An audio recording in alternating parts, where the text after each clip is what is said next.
Good morning, North High. Please stand for the Pledge of Allegiance. I pledge allegiance to the flag of the United States of America and to the republic for which it stands, one nation, under God, indivisible, with liberty and justice for all. Today is Secretary Appreciation Day, so if you see any secretaries today, make sure to thank them for all that they do for North High. Did you hear about the new fundraisers coming to North High? The class of 2021 is changing it up. Join us tomorrow at 7:45 in room 133 to find out first about these new fundraisers and help us plan the exciting activities coming up. See you in the morning. North High SGA is hosting the first ever County Olympics on June 1st and June 2nd. Every school in the county is bringing and competing for the title of Best Team in the County. We want to put forward our best athletes so that we can win the trophy. Follow the County Olympics Instagram at Washington County Olympics or on Twitter at County Olympics, or talk to Zaire Scott or Allie Getz for more details. Roster spots are filling up fast, so make sure to register. It is $20 until May 1st. This cost includes your t-shirt and activity fee. Key Club is collecting new or gently used shoes in a box by the front office. The shoes will be given to those who don't have shoes in third world countries, and the money benefits for Otis' sake. Please bring your shoes in and help us help others. You must have your April Good Standing sticker plus 4 other months in order to attend prom. April stickers will be given out in the cafeteria during all 4 lunch shifts, starting Tuesday, May 1st through Monday, May 16th.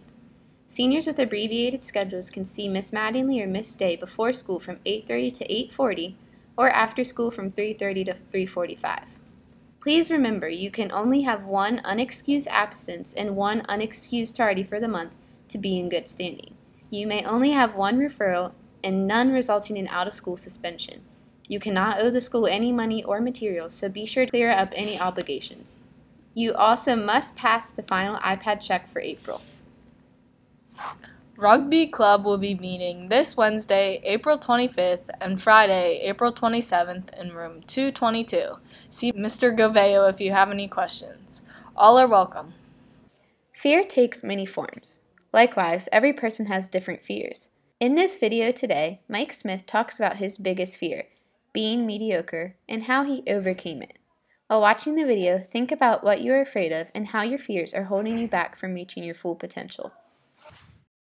You know what's incredible to me? All the different things that people are afraid of. I mean, people are afraid of anything. They're afraid of heights, we're afraid of flying, people are afraid of cars, people are afraid of speaking in public. I mean, literally there's a fear for almost anything. Like anatidophobia. It's the fear that somewhere, somehow, a duck is watching you. Or decisiophobia, which is the fear of making decisions. Maybe a lot of you struggle with that. There's even a phobia called hippopotamonstrosesquipedaliophobia, which is, ironically, the fear of long words. I mean, people are afraid of everything from squirrels to butterflies to belly button lint. I mean, the list goes on and on, but those things, those aren't my fears. My biggest fear is being mediocre. When I was a kid, one of my biggest dreams was to open my own skate park. I'd lay in bed at night just dreaming about it and thinking about it, and when the opportunity came after college to start my first skate park, I remember being extremely excited for the opportunity, but at the same time, I was terrified. I had this fear of not living out of my purpose and not living out of my passion and not creating this thing that I'd always dreamed about doing, but I also had this fear of, what are people gonna say about me if I fail? What are people gonna say about me if this doesn't work? What if people hate on me for my ideas? So on one hand, I was terrified to try, and on the other hand, I was terrified not to. But I decided to go for it. I decided that I was gonna have the courage to try to make it work. And I had to do anything I could to make it happen. I had to borrow money from my friends' dads. I had to sleep in the skate park until it was built. I basically did whatever it took to make this dream happen. An opening day of my skate park was one of the most special days of my life.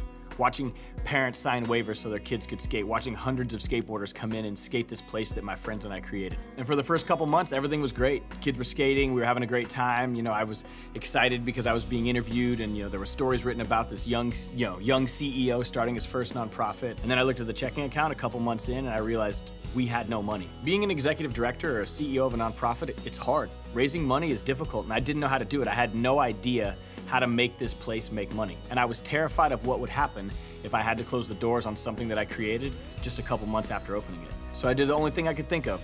I got stubborn. I made a choice that I was gonna sleep under a bridge and live homeless until we raised $10,000 for my charity, and I wasn't gonna come out from underneath this bridge until we reached our goal. And I was terrified.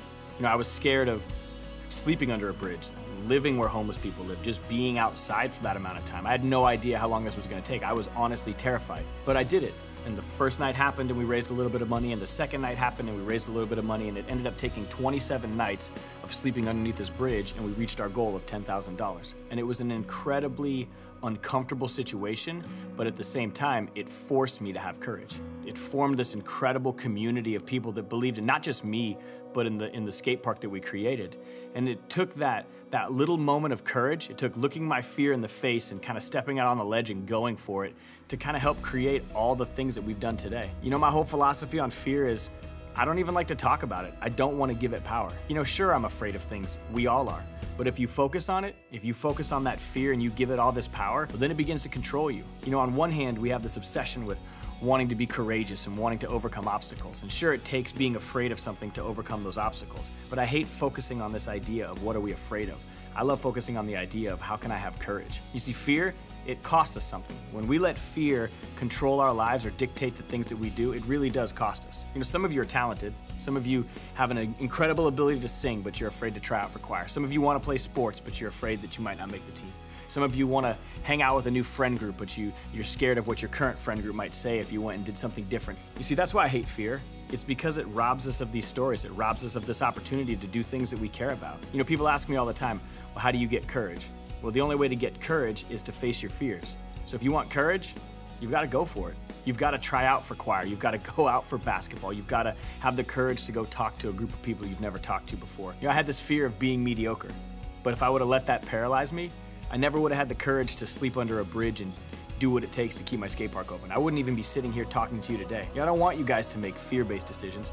I want you to make courage-based decisions. But I fully believe that no one ever did anything incredible. No one achieved anything great. No one pursued their passions by being comfortable. You have to be willing to be uncomfortable. It's going to be scary, but it'll be worth it. Fears can paralyze you, but by overcoming your fears, you are able to reach your full potential. Do not let your fears keep you from doing what you dream of doing. Have a wonderful Wednesday, North High.